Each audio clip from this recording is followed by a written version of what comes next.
A day of drama at Caulfield. Superimpose out for 3 months. A protest on the Guineas and a new favourite for both the Cups. In the Guineas, the favourites crashed. Both Bureaucracy and Canny Lad failed to flatter, whilst in a punishing finish, Centro gave Damien Oliver his biggest win in racing, surviving a protest. The first, Mick Dittman, got his day off on a winning note. He was to go on and ride 3 more winners. Fairy Dreams won the second, back from Sydney, and down in class, too good for them. Orange Dittman again at 11-2 beat Premier Copper and Date to Remember in the third, and the fourth was won by Mammy at 12-1, a good little filly. Now the Guineas. Bright Kite on the Bullfighter in front of St Jude coming at them, and Centro wider out. Then Storaya and further back Lord Revener and Chimesam. St Jude hit the front at the 200 from the Bullfighter. Now Chimesam squeezing through. Integris coming with its run. Centro on the outside. It's Centro taking the lead. Chimesam cutting it back. Centro, Chimesam, Centro. Centro has won it from either Chimesam or Integris. Then it was an agonising wait for the connections of Centro before a protest was dismissed.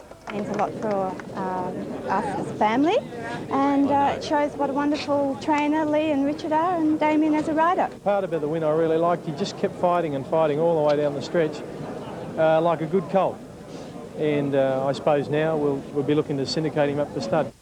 Centro at 25s over Integra at 20s, Chimesam third at 50-1, and a huge trifecta of over $13,500. Guineas winning trainer Lee Friedman's celebrations were short-lived. His grand galloper Superimpose stormed home for second to the new Cup's favourite Citizen in the Caulfield Stakes, but was later found to have bled and is therefore banned from racing for 3 months. His Cox Plate and Japan Cup plans scrapped.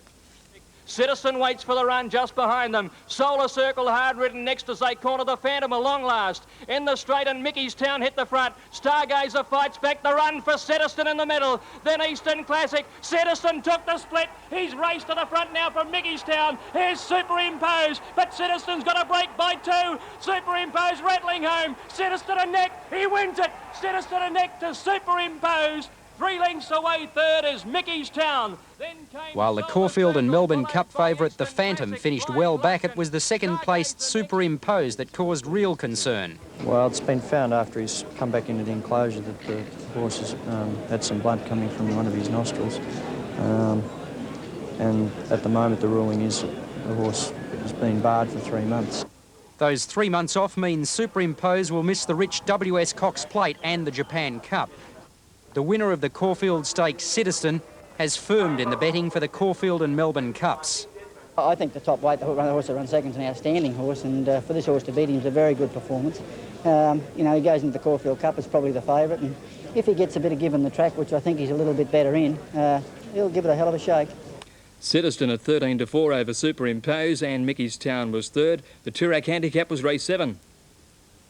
It's Planet Ruler in front below the 200, but Ricochet Rosie picks him up in a stride and the grey dashes away. And under the whip, she's sprinting clear. Ricochet Rosie will win it brilliantly. Ricochet Rosie by about 2 lengths. Comrade got up on the inside to snatch second from Cool Credit, and Planet Ruler... She has only 50 kilos in the Caulfield Cup next week and must be a great chance. So this horse...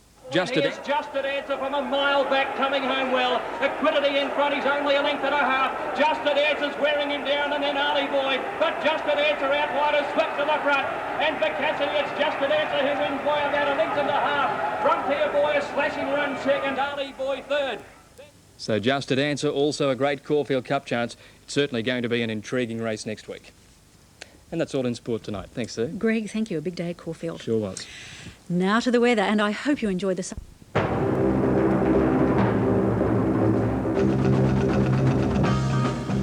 Well, it was one of the great days of racing at Caulfield yesterday. It seemed that everything happened out there, especially to trainer Lee Friedman, who will be talking with us very, very shortly. Caulfield Guineas Day is one of the classic days. There are 3 Group 1 races, and I guess next to Derby Day and the Cox Plate, from a purist point of view, it's the great day in Victorian racing. You'd put the Golden Slipper Stakes meeting right up with it in New South Wales. Well, the Caulfield Stakes yesterday brought together a sensational field, some of the very, very best horses in Australia and New Zealand. And over the years, it's been a reasonable guide to the Caulfield Cup. 4 horses since 1971 have completed the double. Let's take a look at yesterday's Caulfield Stakes. The Caulfield Stakes attracted the outstanding weight for age field seen in Melbourne this spring, headed by 3 mighty stayers, Superimpose, Cedestin and the Phantom. Throw in the tough, classy New Zealander Mickey's Town, and this was some lineup. The stakes was dramatic.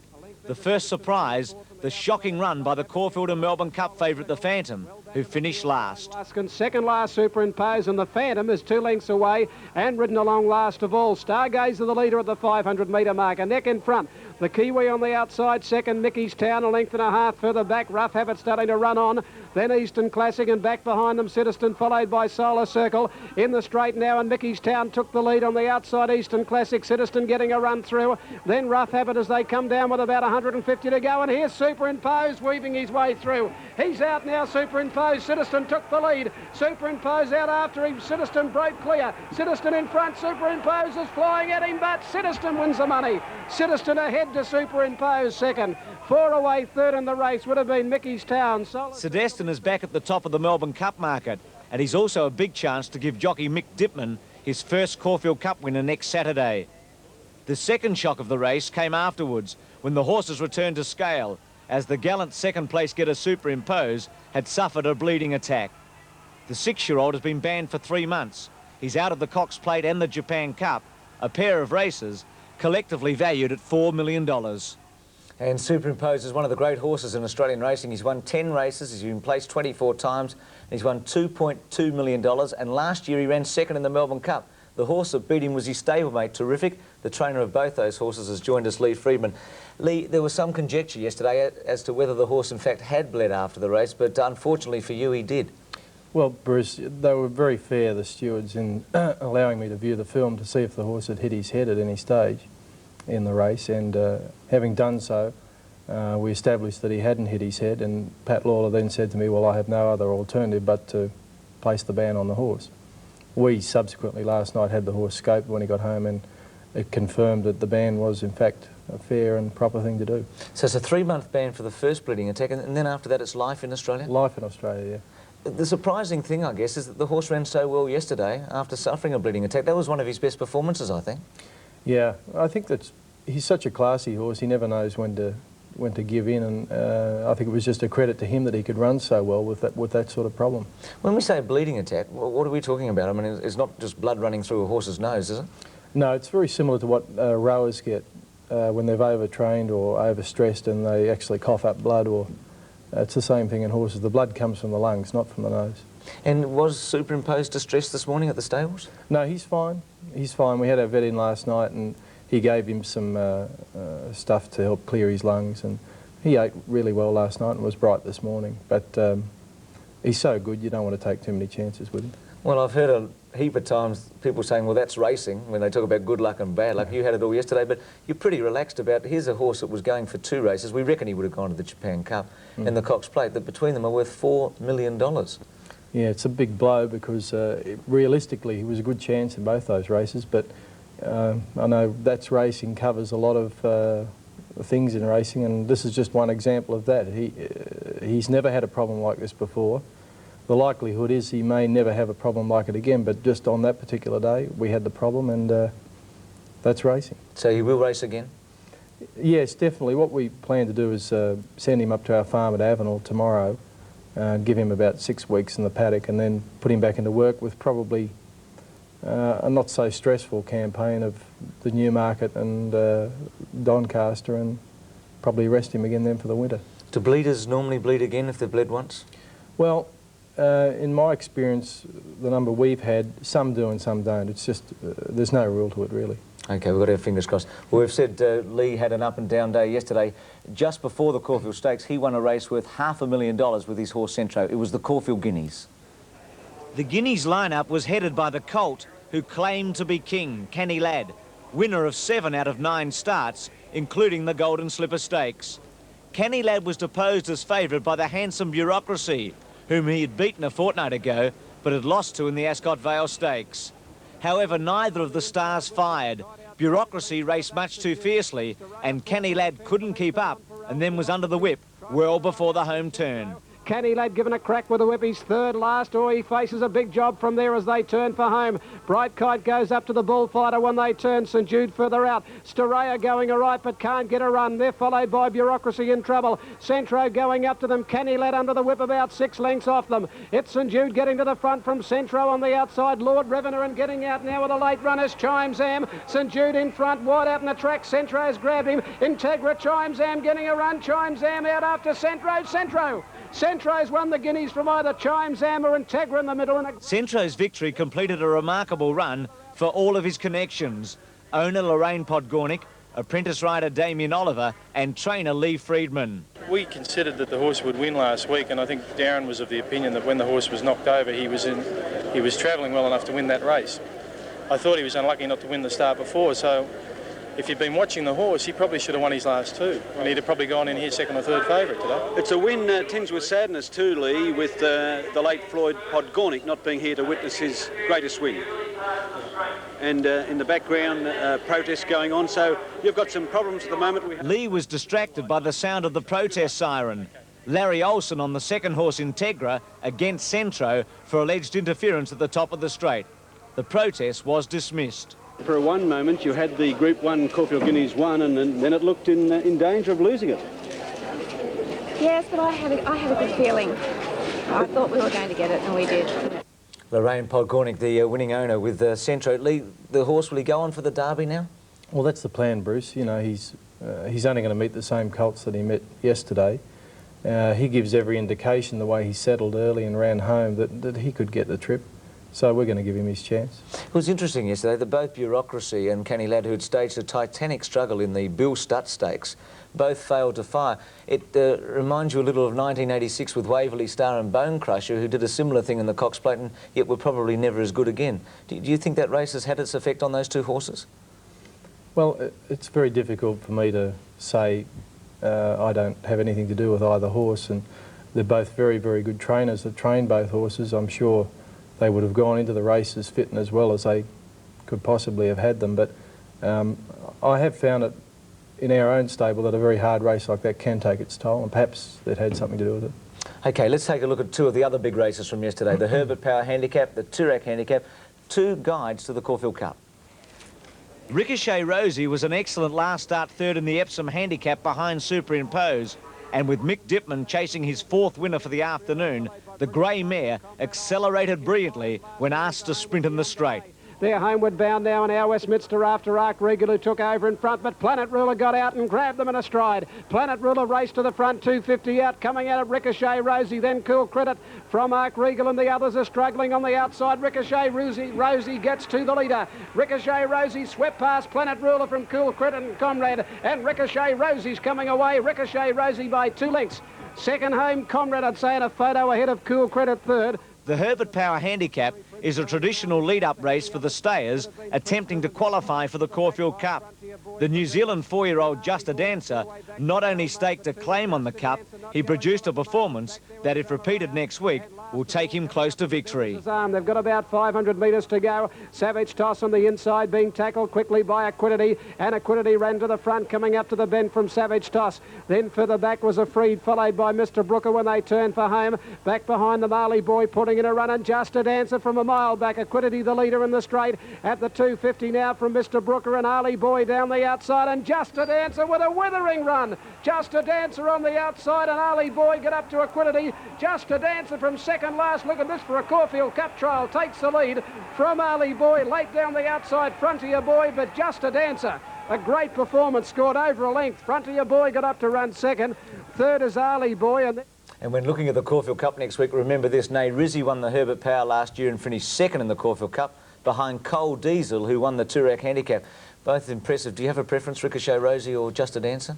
They're both very impressive horses. They're very good performances, both of them. Ricochet Rosie just confirmed the Epsom Handicap form. I think there were 2 or 3 outstanding performances that came out of the Epsom Handicap yesterday. But Just a Dancer's had the 2 runs here and been ultra impressive both times. I'd say if I was a jockey, I'd like to be riding him. OK, there's a tip from Lee Freedman. We look at the market for the Caulfield Cup, Melbourne Cup at this stage. Caulfield Cup next Saturday worth $1 million. So Destin 5-1 favourite.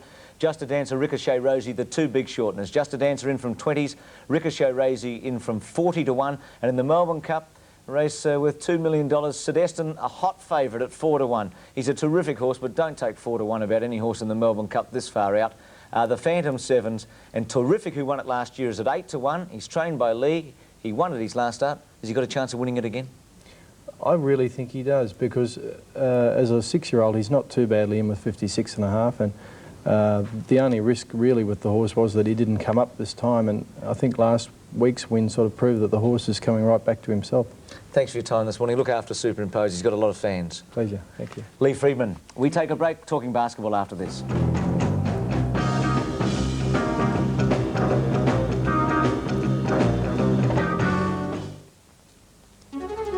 Thank you. Yes, race 4 is the Classic Hits 2UW handicap, and the runners are moving in pretty quickly. In fact, we wait on 5 or 6 horses to come into the gates, and they'll be all set and ready for dispatch. Now, just having a quick look at the win totalisator on the race, and we find the fancied runners are number 2, Queen Zenobia, who's at 7-2. Burdened again by a bad barrier. She just can't seem to draw a decent barrier, Queen Zenobia. Crusade King is the favourite at 2-1 and has been right throughout proceedings. Number 6, Imperial Storm, is in commission at odds of 11-2. Number 10, Ivory and Ice, is at 8-1. And the others are all at long odds. The shortest of them is number 3, Aladdin, who's at 15. Number 7, Purify, is at 16.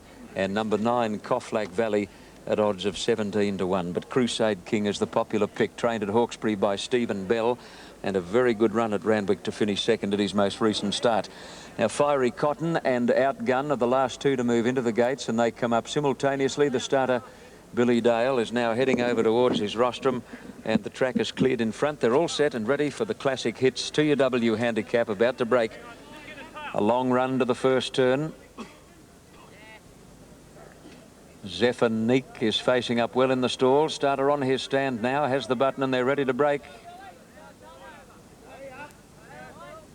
A steady, off and running, and it's a pretty good start with the exception of Aladdin and Record Rancher a little bit slow to move. Queen Zenobia began brilliantly from a wide gate. Quickly away, Crusade King and Purify, and then Fiery Cotton, followed by Lines Fire, Farm Lady Prominent. Just behind those, Imperial Storm, Luna Ballet trapped deep on the outside of Ivory and Ice, followed by Aladdin. Well back, Outgun with Record Rancher, YE Prince, Vale Prince, followed by Zephanique, and back at the tail, Coughlagh Valley.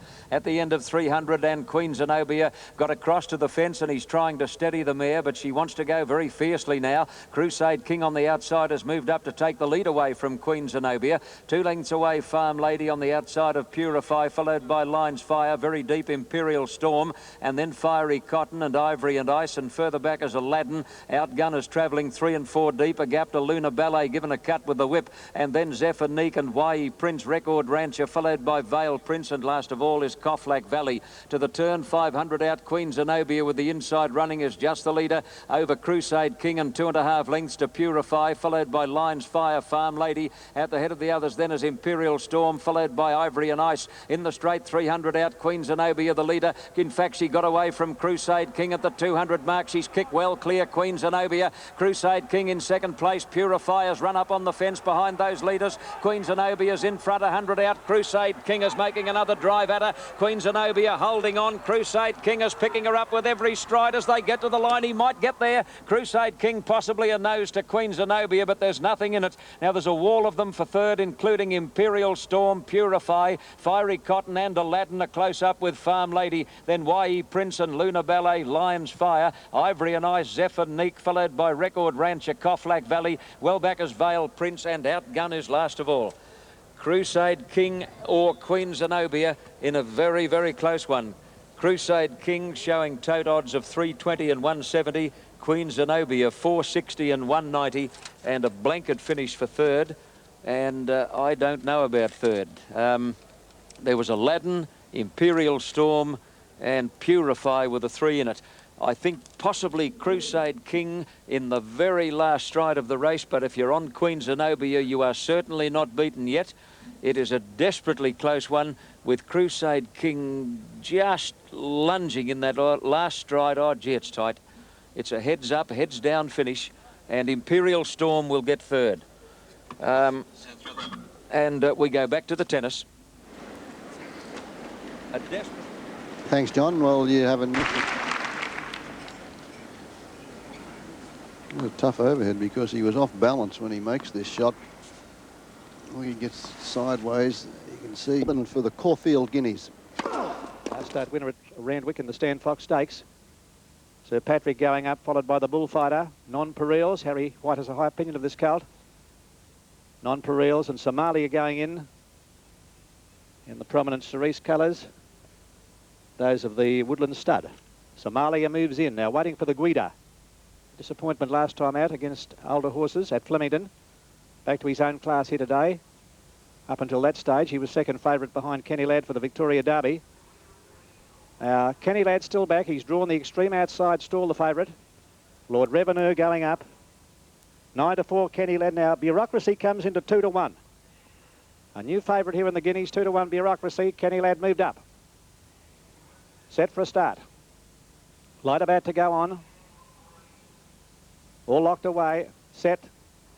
They're off now. Great Start 2 and Flash Fighter on the inside was the first to jump out from Integra. And Bureaucracy got out very fast, and so did What a Hit, followed by Storao and Non-Pareils, and going very fast up on the outside of St Jude, and they were being closely followed by Bright Kite over on the outside of Chimes Emma. In behind them is the Guida, back along the inside to Centro, followed by Sir Patrick, and a length into Lord Revenue. 2 lengths away, Kenny Ladd is second last and settling as they race up the hill, and Somalia has dropped out to last. Onto the railway side they travel. The Bullfighter goes to the front by a length to Bright Kite, a length Somalia, or Storao it is on the inside there, moving up St Jude as fourth, a length and a half further back as Non-Pareils, and they were being closely followed then by Bureaucracy. Flash Fighter is back along the inside, a length further back to Integra, followed by the Guida. They're followed by What a Hit, improving his position. Centro around the outside is next, followed by Chimes Emma, and further back is Lord Revenue. Kenny Ladd's a long way back, about 10 lengths off the lead, second last, and last of all is Somalia. They're racing up towards the 700-metre mark. The Bullfighter a half length to Bright Kite, a length further back St Jude.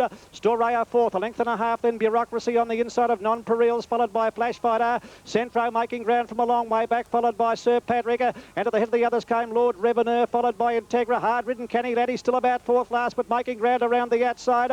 Then the Guida, What a Hit dropping out to last. Somalia well back as they straight up. Bright Kite takes the lead in the Guineas now. The Bullfighter battling on well, and down the outside St Judas joining in, followed by Centro. Very deep on the track then is Kenny Ladd. Bureaucracy dropping out of it. Down past the 200, St Jude takes the lead. Down the outside, Centro joining in. Wider on the track is Kenny Ladd. St Jude, and finishing very fast in the centre there is Chimes M. Anybody's race. Centro hit the front. Centro was one, I'd say, from Integra, and Chimes M at a blanket photo. They were followed home by Lord Revenue. Out wide on the track, Somalia, St Jude, Kenny Ladd, behind them Storaya. They're followed after a long gap in the field then by Bright Kite and the Bullfighter, and the next home well back is What a Hit, followed then back behind them. At the head of the others there would be Flash Fighter, and Non-Pareils is a long way back, followed by Bureaucracy among the tail enders, and back there with them also is Sir Patrick. And welcome back to Tokyo. Great shot. All you got to do is block it down there. There's an open court to hit to. Now you got to think that Connell will not be game to move on this point. Not at love 30.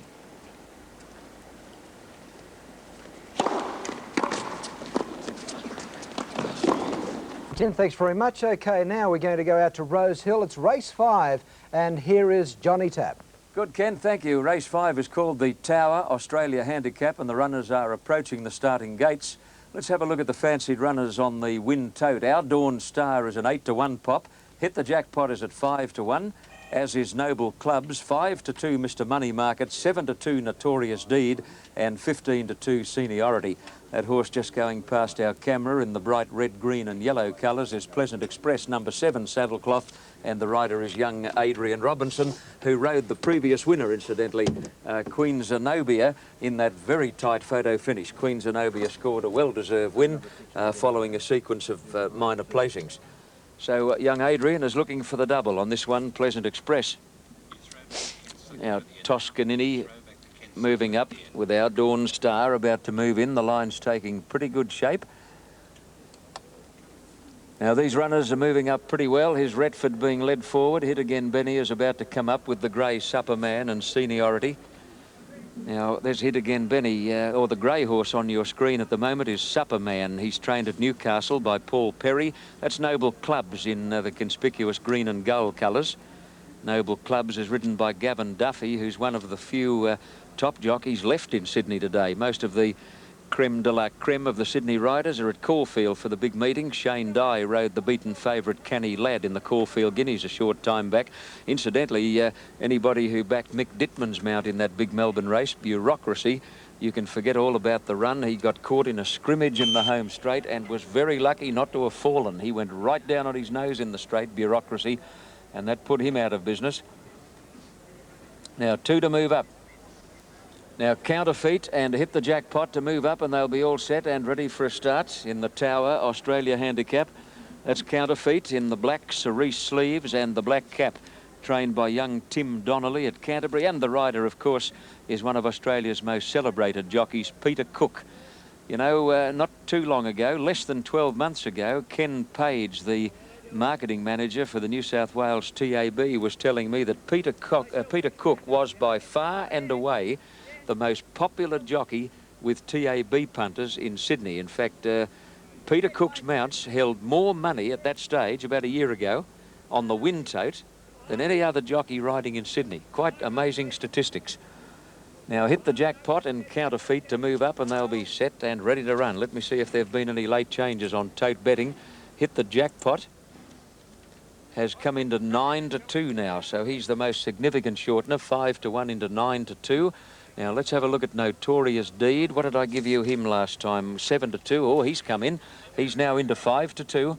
Off and running. The gates fly open and they're away now. Supperman and Hit the Jackpot are 2 of the best to begin. Pleasant Express jumped well, and so did Counterfeit, followed by Noble Clubs and then Retford. Hit Again Benny is trapped out very wide. Mr. Money Market a bit worse than midfield on the inside of Toscanini. A gap then to Seniority. Notorious Deed is a long way back in the field and dropping out last Our Dawn Star. At the 1100 metres mark, there's plenty of pace on. The grey Supperman crossing goes to the lead over Hit the Jackpot. Counterfeit is a half length away on the outside. About 2 to Pleasant Express, followed by Hit Again Benny, and then Noble Clubs, Retford, Mr. Money Market. Further back, Toscanini, a gap then to Our Dawn Star, followed by Notorious Deed and Seniority. At the 700 mark, the rider of Supperman slows them up, led by about 3/4 to Counterfeit. Hit the Jackpot in 3rd place, inclined to pull a bit in the middle stages, and then Pleasant Express, Hit Again Benny is out wide, followed by Noble Clubs. Further back, Mr. Money Market, Retford. Notorious Deed is very awkwardly placed. He's bottled up on the fence and is behind a wall of horses turning for home, where Supperman is a clear-cut leader. In fact, he kicked away, straightening up, clear of Pleasant Express and Hit the Jackpot, and then Noble Clubs, followed by Notorious Deed and Mr. Money Market. At the 200 mark, Supperman the leader, over Hit the Jackpot. Notorious Deed is about to come between the leaders. Noble Clubs getting a rails run. Mr. Money Market joining in down the outside. Horses left, right and centre. Mr. Money Market and Noble Clubs are fighting it out with Seniority late, but Mr. Money Market got there narrowly from Noble Clubs with Seniority 3rd. Notorious Deed had a checkered passage in the straight, followed by Supperman. Then Hit the Jackpot. Further back is Hit Again Benny, Our Dawn Star, Toscanini, and then Pleasant Express and Retford, and Counterfeit weakened out of it to finish with the tail enders. Mr. Money Market, ridden by Craig Carmody, is the winner and will pay $4.40 and $1.80. Noble Club second, number 6, a place dividend of $1.90, and the very fast finishing Seniority 3rd, number 13, a place dividend of $2.60. And that was the results on race 5 at Rose Hill as we go back to Ken Sutcliffe. Thanks very much, Johnny. And now we go to another part of the globe. Let's head to Tokyo now, where the players... Leach and Pugh for the doubles, who do not play in the singles. So if one of our singles players were selected to play doubles, it would be a little bit disadvantageous. On that note too, Nuke, when they played in Germany and they started late in the afternoon a couple of years ago, we did that match. Race 6 now at Rose Hill. Here once again, Johnny Tapp. Good, Fred, thank you. Race 6 coming up. It's the Civil and Civic Handicap, and 2 horses to move up, Aspired and the Little Count. The Little Count is at 7 to 2. Number 4, Brave Heart, is at 7 to 2, and number 5, Aspired, is at 7 to 2. So we've got 3 equal favourites on the tote at odds of 7-2, not a breath between them. Now the Little Count has moved up to complete the line, and they're all set, boxed and ready to go now in race 6, the Civil and Civic Handicap. About set. Some of those riders not happy, calling out to the starter. Starter Billy Dale has the button. They're about to break. Stalls open, they're off, and ZZ Top knuckled over at the start and was a clear last out of the barrier. Braveheart began brilliantly and hit the ground in front of Star Vamp, and going fast Aspired. The Little Count, one of the leaders also. Royal Deviate not too far away, followed by Sheepy's Little Girl Dance, tip of the iceberg.